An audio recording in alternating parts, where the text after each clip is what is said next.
नागपुर में राजस्व मंत्री चंद्रशेखर बावनकुले ने महायुति की जीत का दावा करते हुए कहा कि संख्या बल के आधार पर राज्य की सभी 17 सीटों पर महायुति विजयी होगी। उन्होंने कांग्रेस से कई सीटों पर उम्मीदवारों के नामांकन वापस लेने की अपील भी की है। महायुतीमध्ये सर्वच अपक्ष उमेदवार आपले अर्ज कमी करणार आहे।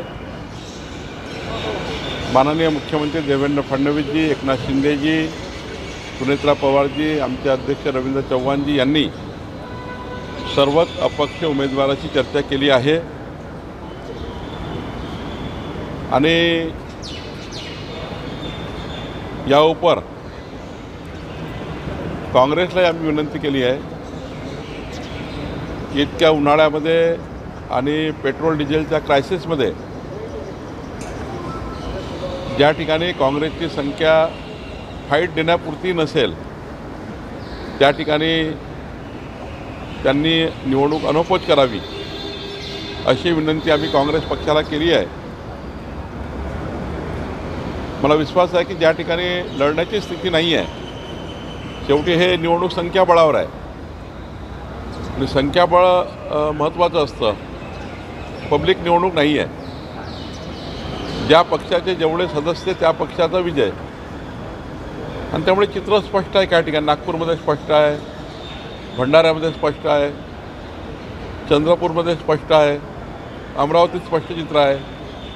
महाराष्ट्रामध्ये 17 सीटवर चित्र स्पष्ट आहे की भाजपा महायुती निवडून येणार आहे। अशावेळी मात्र ठीक आहे, पक्षाची भूमिका असतं, पण संख्याबळाचा विचार केला आणि पेट्रोल डिझेलचा क्रायसिस केला, काचेचा विचार केला तर निवडणुका होणे असं मला वाटतं। मी तेच सांगतो आहे की संख्याबळ खूप जास्त आहे महायुतीकडे आणि निवडणुकीत काही तथ्य नाही आहे। त्यामुळे मला असं वाटतं की काँग्रेसने अजूनही विचार करावा 3 वाजेपर्यंत, ज्या ठिकाणी शक्य होईल त्या ठिकाणी परत घ्या। काँग्रेसच्या मी सर्वच नेत्यांशी बोललो आहे आणि त्यांना विनंती केली आहे। निश्चितपणे काँग्रेस, उबाटा, शरद पवारजी सर्व विचार करतील आणि संख्याबळानुसार जर वागलं तर मला वाटतं की महाराष्ट्रामध्ये अनौपचारिक होऊ शकतं। आम्ही आमच्या अपक्ष उमेदवारांना कमी करायचा 3 वाजेपर्यंत सर्वच प्रयत्न करतो आहे।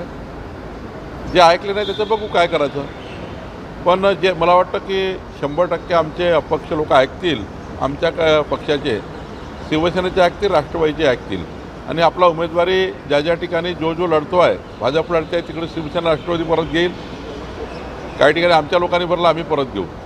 माननीय मुख्यमंत्री यांनी स्पष्ट निर्देश दिले आहे एकनाथजी, सुनेत्रा पवारजींनी की आम्ही सर्व महायुतीत लढून 17 जागा जिंकू। नाही, आम्ही कुठं हटणार नाही। 17 सीट भारतीय जनता पार्टी महायुती जिंकणार आहे। 17 सीटवर संख्याबळ आहे ना, कसं मागे येणार?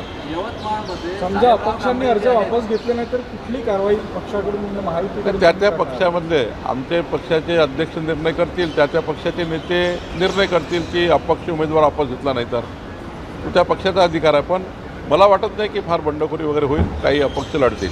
नाही, कालच भेट झाली, माझी झाली। अब्दुल सत्तार अत्यंत आनंदी आहे। काही थोडा